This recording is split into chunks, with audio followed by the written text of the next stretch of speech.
প্রিয়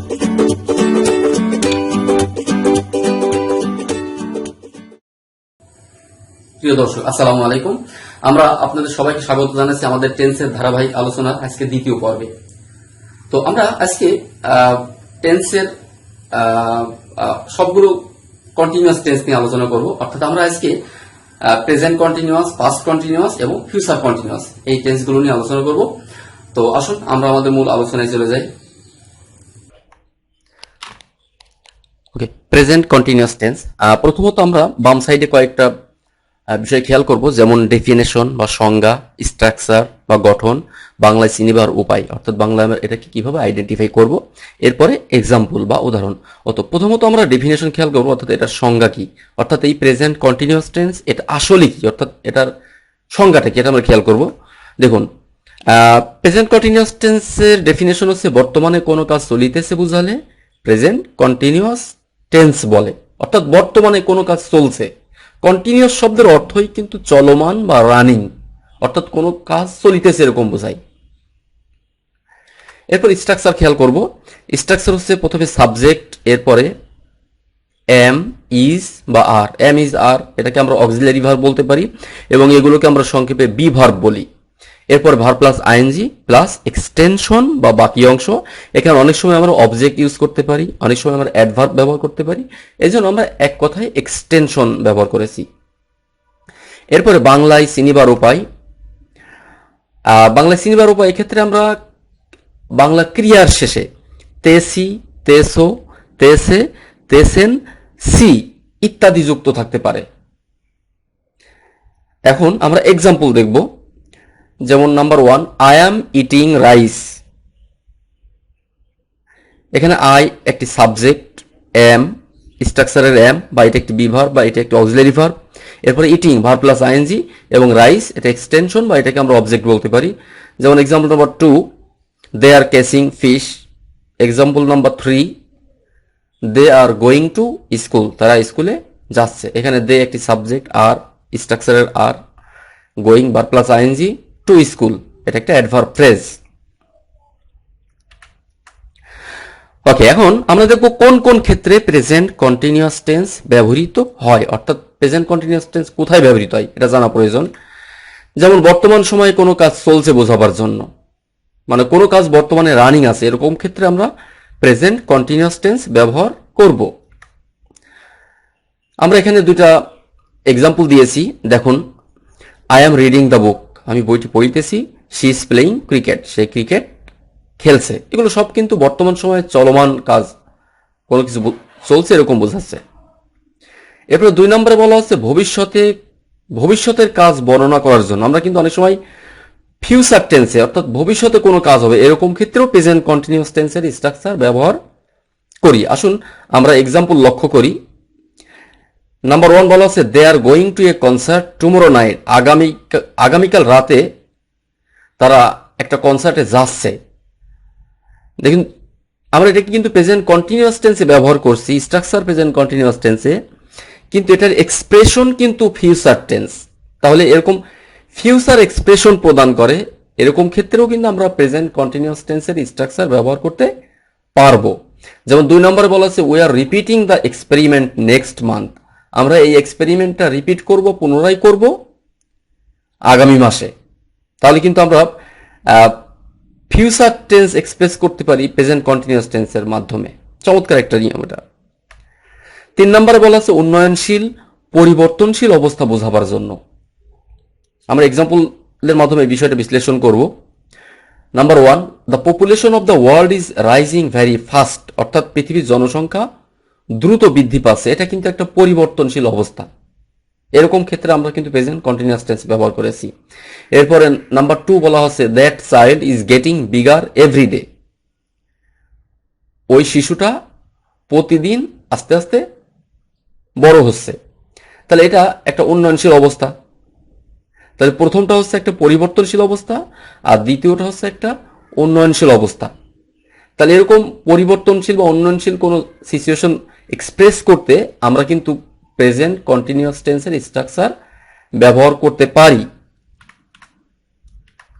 এরপরে 4 নম্বরে বলা হচ্ছে now, right now, at present, at this moment এ ধরনের অ্যাডভার্ব ও অ্যাডভার্ব ফ্রেজ থাকলে আমরা কি করতে পারি? প্রেজেন্ট কন্টিনিউয়াস টেন্স ব্যবহার করতে পারবো। এক্সাম্পল দেখুন, দে আর প্লেইং ফুটবল নাও, তারা এখন ফুটবল খেলছে। এক নম্বরে কিন্তু নাও শব্দটা এটা একটা অ্যাডভার্ব, এটাকে কিন্তু আন্ডারলাইন করা আছে। কারণ কি? এই সেন্টেন্সে নাওটা কিন্তু খুব গুরুত্বপূর্ণ। কেন? এই নাও থাকার কারণে কিন্তু আমরা এটিকে প্রেজেন্ট কন্টিনিউয়াস টেন্স ব্যবহার করেছি। 2 নম্বরে বলা আছে she is reading a book at this moment. এখানে অ্যাট দিস মোমেন্ট এটি খুব গুরুত্বপূর্ণ একটা অ্যাডভার্বিয়াল ফ্রেজ। এই মুহূর্তে সে একটি বই পড়ছে। তাহলে কিন্তু আমরা এই এটা কিন্তু কি ওয়ার্ড, খুব গুরুত্বপূর্ণ ওয়ার্ড, এগুলোর কারণে কিন্তু টেন্স পরিবর্তন হচ্ছে, অর্থাৎ এগুলো প্রেজেন্ট কন্টিনিউয়াস টেন্স হচ্ছে। যেমন 4 নম্বরে যে ওয়ার্ডগুলো আছে এগুলো সবগুলোই তো অ্যাডভার্ব অথবা অ্যাডভার্বিয়াল ফ্রেজ। তো এগুলো আমরা খুব ভালোভাবে মুখস্থ রাখবো যে now, right now, at present, at this moment, এই ধরনের অ্যাডভার্ব বা অ্যাডভার্বিয়াল ফ্রেজ থাকলে আমরা সেইটাকে প্রেজেন্ট কন্টিনিউয়াস টেন্সে ব্যবহার করব। চমৎকার নিয়ম। আচ্ছা, এখন আমরা যেটা আলোচনা করব সেটি হচ্ছে যে কোন ভার্বগুলো প্রেজেন্ট কন্টিনিউয়াস টেন্সে ব্যবহৃত হয় না। অর্থাৎ আমরা কিন্তু সব ভার্বকেই কিন্তু কন্টিনিউয়াস টেন্সে ব্যবহার করতে পারবো না। এখন যে নিষিদ্ধ যে ভার্বগুলো আছে, অর্থাৎ যেগুলো আমরা প্রেজেন্ট কন্টিনিউয়াস টেন্সে ব্যবহার করতে পারবো না, সেই ভার্বগুলোর সাথে আমরা এখন পরিচিত হবে। যেমন want, desire, refuse, see, feel, think, forgive, wish, hate, like, hear, smell, recognize, realize, understand, know। তাহলে আমরা ভার্বের লিস্টগুলো পেয়ে গেলাম যে এই ভার্বগুলো কিন্তু আমরা অবশ্যই মুখস্থ রাখবো। এই ভার্বগুলো অবশ্যই মুখস্থ রাখবো। কেন? যে এই ভার্বগুলোর সঙ্গে আমরা আইএনজি যোগ করবো না। আইএনজি বলতে আমরা এটাকে প্রেজেন্ট কন্টিনিউয়াস টেন্সে অথবা পাস্ট কন্টিনিউয়াস টেন্সে অথবা ফিউচার কন্টিনিউয়াস টেন্সে এগুলো ব্যবহার করব না।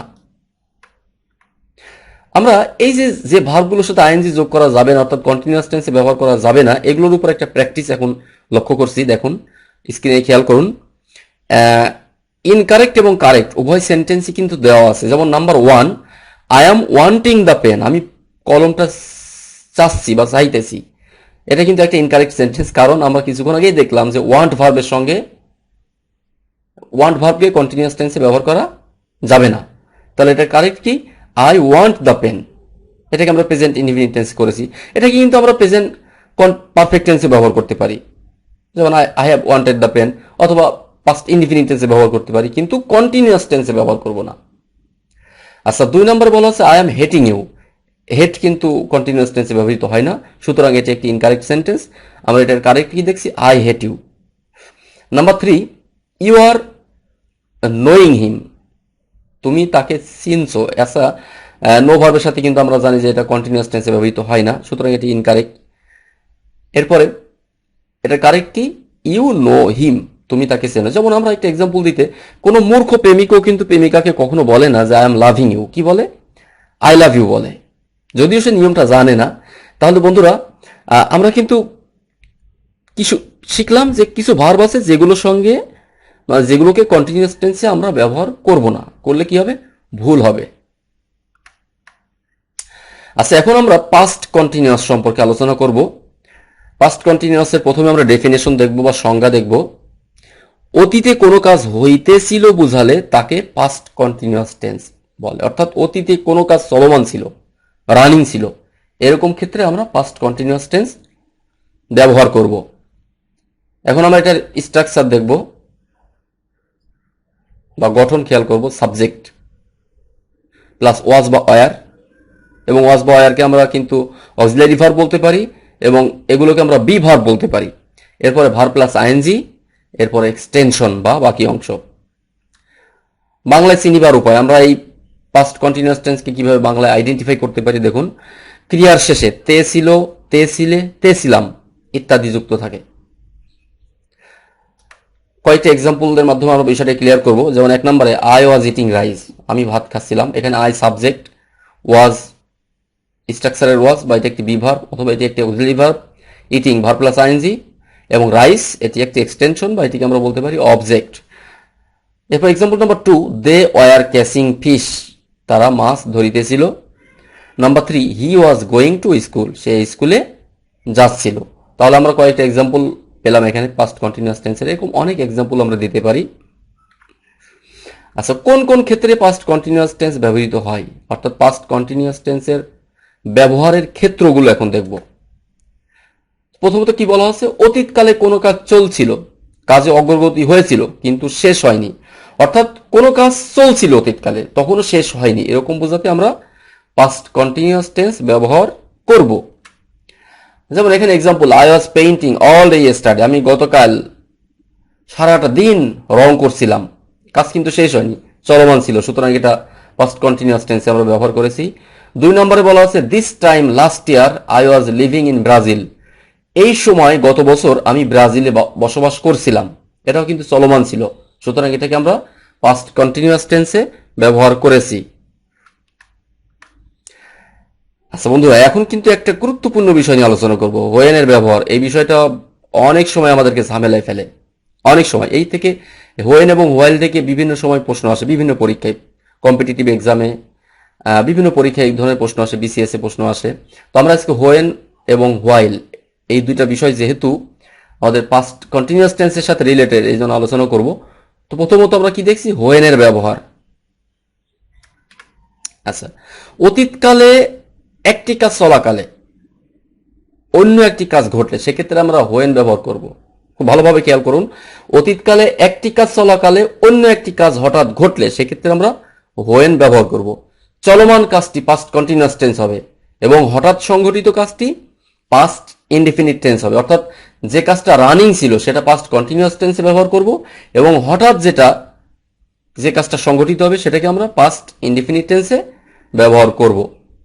এবং তার আগে একটা বিষয় বলে রাখি, আপনারা একটা বিষয় মনে রাখবেন আমাদের আলোচনা সুবিধার্থে, যে হোয়েন যুক্ত ক্লজ বা বাক্যাংশটা পাস্ট ইনডিফিনিট টেন্স হয় এবং হোয়াইল যুক্ত ক্লজটা পাস্ট কন্টিনিউয়াস হয়। মনে থাকবে, আমি আবার বলছি যে হোয়েন যুক্ত ক্লজটা পাস্ট ইনডিফিনিট টেন্স হয় এবং হোয়াইল যুক্ত ক্লজটা পাস্ট কন্টিনিউয়াস টেন্স হয়। আচ্ছা, এখানে আমরা একটা বাংলা সেন্টেন্স খেয়াল করছি, আমি যখন ফুটবল খেলছিলাম তখন বৃষ্টি শুরু হলো। এখানে কিন্তু আমরা দুইটা কাজ খেয়াল করছি, আমি যখন ফুটবল খেলছিলাম বা খেলিতেছিলাম, অর্থাৎ এই কাজটা কিন্তু চলমান ছিল বা রানিং ছিল। আর আরেকটি কি, তখন বৃষ্টি শুরু হলো, অর্থাৎ আমি ফুটবল খেলা চলাকালীন বৃষ্টি শুরু হলো, অর্থাৎ এখানে চলমান কাজ কোনটি, আমি ফুটবল খেলছিলাম, আর হঠাৎ ঘটিত কাজ কোনটি, বৃষ্টি শুরু হলো। আচ্ছা, আমরা আসলে একটু নিজেদেরকে যাচাই করি যে আসলে আমাদের আলোচনা ঠিক আছে কিনা। যেমন আমি যখন ফুটবল খেলছিলাম, এটি আসলে কি ধরনের কাজ, দেখুন এটি কিন্তু একটা চলমান কাজ। আমি যখন ফুটবল খেলছিলাম এটি একটি চলমান কাজ, আর তখন বৃষ্টি শুরু হলো, এটি কি ধরনের কাজ, এটা হঠাৎ সংঘটিত কাজ। আচ্ছা, তাহলে দেখুন আমরা এক্সাম্পল খেয়াল করব। 1 নম্বর, I was playing football when it started raining, অথবা 2 নম্বরে বলা হচ্ছে when it started raining I was playing football. আচ্ছা, আই ওয়াজ প্লেইং ফুটবল, আমি যখন ফুটবল খেলছিলাম, এটি একটি চলমান কাজ, এই জন্য এটাকে কিন্তু আমরা পাস্ট কন্টিনিউয়াস টেন্সে ব্যবহার করেছি। আর হঠাৎ সংঘটিত কাজ কোনটি, তখন বৃষ্টি শুরু হলো, হোয়েন ইট স্টার্টেড রেইনিং, এটাকে কিন্তু আমরা পাস্ট ইনডিফিনিট টেন্সে ব্যবহার করেছি। অথবা এটাকে আমরা কিন্তু একটু উল্টাভাবে লিখতে পারি, কিভাবে, হোয়েন যুক্ত অংশটা আমরা সেন্টেন্সের শুরুতে ব্যবহার করতে পারি, তাহলে হোয়েন যুক্ত অংশ আমরা সেন্টেন্সের মাঝামাঝি ব্যবহার করতে পারি, মানে শেষে ব্যবহার করতে পারি, আবার এটাকে আমরা শুরুতেও ব্যবহার করতে পারি। যেমন হোয়েন ইট স্টার্টেড রেইনিং, এটাকে কিন্তু আমরা প্রথমে ব্যবহার করেছি এবং বাকি অংশটা শেষে দিয়েছি, আই ওয়াজ প্লেইং ফুটবল। আচ্ছা, এখন লক্ষণীয় বিষয় হচ্ছে যে দুইটা সেন্টেন্সে কিন্তু একটু লাল বৃত্ত খেয়াল করছেন, লাল সার্কেল। যেমন 1 নম্বরে ওই ফুটবলের পরে এবং হোয়েনের আগে কিন্তু সার্কেল দেওয়া আছে, এখানে কিন্তু কোনো কমা ব্যবহার করেনি, খেয়াল করেন। আর 2 নম্বরে কিন্তু এই সার্কেলের ভিতর কমা দেওয়া আছে, এই বিষয়টা খুবই গুরুত্বপূর্ণ। তাহলে কি বুঝলাম, যে হোয়েন যদি সেন্টেন্সের শেষে ব্যবহৃত হয় তাহলে সেক্ষেত্রে কমা হবে না, আর হোয়েন যদি সেন্টেন্সের শুরুতে ব্যবহৃত হয় সেক্ষেত্রে অবশ্যই আমরা কমা ব্যবহার করব। বন্ধুরা বিষয়টা কি বুঝতে পেরেছেন? যে হোয়েন যদি শেষে ব্যবহৃত হয় তাহলে কমা ব্যবহার করব না, আর হোয়েন যদি সেন্টেন্সের শুরুতে বসে অবশ্যই আমরা কমা ব্যবহার করব, নাহলে কিন্তু সেন্টেন্স ভুল হবে। বন্ধুরা এখন হোয়াইলের ব্যবহার খেয়াল করব। হোয়াইল অতীতকালে দুইটি কাজ একসাথে চলিতেছিল বা ঘটিতেছিল বোঝালে আমরা হোয়াইল ব্যবহার করব। উভয় ক্লজ বা বাক্যাংশই পাস্ট কন্টিনিউয়াস টেন্স হবে। বিষয়টা খুবই ক্লিয়ার যে হোয়াইল অতীতকালে দুইটা কাজ একসাথে ঘটিতেছিল বা চলিতেছিল বোঝালে আমরা হোয়াইল ব্যবহার করব, এবং এক্ষেত্রে উভয় ক্লজ বা বাক্যাংশই পাস্ট কন্টিনিউয়াস টেন্স হবে। এখানে আমরা বাংলা সেন্টেন্স একটা দেখতে পাচ্ছি, আমি যখন ফুটবল খেলিতেছিলাম তখন বৃষ্টি হইতেছিল। আমি যখন ফুটবল খেলছিলাম বা খেলিতেছিলাম এটা একটা কন্টিনিউয়াস বা চলমান কাজ। বৃষ্টি হইতেছিল এটাও কন্টিনিউয়াস বা চলমান কাজ। তো আমাদের আনসার ঠিক আছে নাকি দেখি। হ্যাঁ দেখুন, আমি যখন ফুটবল খেলছিলাম এটি একটি চলমান কাজ, তখন বৃষ্টি হইতেছিল এটিও একটি চলমান কাজ। তাহলে দুটি কিন্তু চলমান কাজ।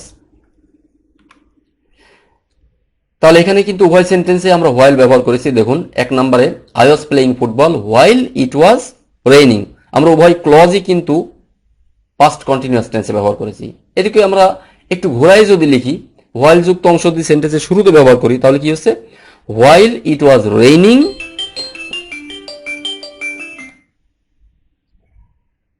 While it was raining I was playing football. অর্থাৎ এখানে আমরা হোয়াইল যুক্ত অংশকে সেন্টেন্সের শুরুতে ব্যবহার করেছি। উভয় সেন্টেন্সই কারেক্ট। আচ্ছা এক্ষেত্রে হোয়েনের মতো এখানেও কিন্তু লাল বৃত্ত দেওয়া আছে, বৃত্তের খেয়াল করুন। হোয়াইল যুক্ত এক নম্বর সেন্টেন্সে কিন্তু কোনো কমা দেওয়া নেই, কারণ হোয়াইল যুক্ত অংশটা সেন্টেন্সের শেষে ব্যবহৃত হয়েছে, এবং 2 নাম্বার সেন্টেন্সে কিন্তু কমা দেওয়া আছে, কারণ হোয়াইল যুক্ত অংশটা সেন্টেন্সের শুরুতে ব্যবহার করেছি। তার মানে কি যে হোয়াইল যুক্ত অংশ যদি পরে বসে সেন্টেন্সের তাহলে কমা হবে না, আর হোয়াইল যুক্ত অংশ যদি সেন্টেন্সের প্রথমে বসে তাহলে অবশ্যই কমা ব্যবহার করব। অর্থাৎ আমরা কি বুঝলাম, হোয়েন বা হোয়াইল যুক্ত সেন্টেন্সের ক্ষেত্রে হোয়েন বা হোয়াইল যদি সেন্টেন্সের শুরুতে ব্যবহৃত হয় তাহলে কমা হবে, আর হোয়েন বা হোয়াইল যুক্ত অংশ যদি সেন্টেন্সের শেষে ব্যবহৃত হয় তাহলে কমা হবে না। এখন ফিউচার কন্টিনিউয়াস টেন্স। আচ্ছা প্রথমে আমরা ডেফিনেশন খেয়াল করব বা সংজ্ঞা খেয়াল করব। ভবিষ্যতে কোনো কাজ চলতে থাকবে বোঝালে তাকে ফিউচার কন্টিনিউয়াস টেন্স বলে। ভবিষ্যতে কোনো কাজ চলমান থাকবে এরকম বোঝালে ফিউচার কন্টিনিউয়াস টেন্স বলে। এর স্ট্রাকচার কি, গঠন দেখুন, সাবজেক্ট প্লাস শ্যাল বি বা will be plus verb plus ING plus extension বা বাকি অংশ। বাংলায় চিনিবার উপায়, ক্রিয়ার শেষে তে থাকিব, তে থাকিবে, তে থাকিবেন ইত্যাদি যুক্ত থাকে। তাহলে বাংলায় চিনিবার উপায়টা কি, ক্রিয়ার শেষে তে থাকিব, তে থাকিবে এবং তে থাকিবেন ইত্যাদি যুক্ত থাকতে পারে। এর এক্সাম্পল খেয়াল করো। Number 1, I shall be eating rice. দেখুন আই এখানে সাবজেক্ট, স্ট্রাকচারের শ্যাল বি বা উইল বি ব্যবহার করেছি, shall be, eating verb plus ING plus rice extension বা object. Number 2, they will be catching fish. Number 3, they will be going to school, তারা স্কুলে যেতে থাকিবে। লেটস রিভিউ, অর্থাৎ আমরা যে এতক্ষণ আলোচনা করলাম এটা থেকে আমরা কতটুকু আউটকাম পেলাম বা লাভবান হলাম এটা আমরা একটু নিজেদেরকে যাচাই করব। এখানে আমি 3টা সেন্টেন্স দিয়েছি, বাংলা সেন্টেন্স। আমি ভাত খাইতেছি, আমি ভাত খাইতেছিলাম, আমি ভাত খাইতে থাকিব। এখানে আমরা বুঝতেই পারছি 3 ধরনের সেন্টেন্স আছে। আমরা প্রথম সেন্টেন্সটা একটু খেয়াল করব, আমি ভাত খাইতেছি। আচ্ছা আমরা জানি যে বাংলা ক্রিয়া শেষে যদি তেসি, তেসো, তেসেন থাকে তাহলে সেটা কোন টেন্স হয়, সেটা অবশ্যই প্রেজেন্ট কন্টিনিউয়াস টেন্স, সেটা একটি প্রেজেন্ট কন্টিনিউয়াস টেন্স। তাহলে এটার ট্রান্সলেশন কি হবে, আই অ্যাম ইটিং রাইস। আচ্ছা এরপরে আমি ভাত খাইতেছিলাম, বাংলা ক্রিয়ার শেষে যদি তেছিলাম থাকে তাহলে সেটি কোন টেন্স হয়, অবশ্যই পাস্ট কন্টিনিউয়াস টেন্স। এবং এটা কি লিখছি আমরা, আই ওয়াজ ইটিং রাইস, আমি ভাত খাইতেছিলাম বা খাচ্ছিলাম। একদম সর্বশেষ সেন্টেন্স, আমি ভাত খাইতে থাকিব। তে থাকিব, তে থাকিবেন, তে থাকিবে এরকম বোঝালে আমরা জানি যে সেটি ফিউচার কন্টিনিউয়াস টেন্স হয়। আসুন দেখি, হ্যাঁ এটা একটি ফিউচার কন্টিনিউয়াস টেন্স। তাহলে এটার ট্রান্সলেশন কি হবে? I shall be eating rice. সুপ্রিয় দর্শক, সবাইকে আন্তরিক ধন্যবাদ জানাচ্ছি আমাদের সাথে থাকার জন্য। আশা করি আমাদের আজকে আলোচনা বুঝতে পেরেছেন এবং সবাইকে আন্তরিকভাবে অনুরোধ জানাচ্ছি আমাদের এই চ্যানেলটিকে সাবস্ক্রাইব করার জন্য এবং নতুন নতুন ভিডিও আপডেট পাওয়ার জন্য। সবাই ভালো থাকুন, সুস্থ থাকুন।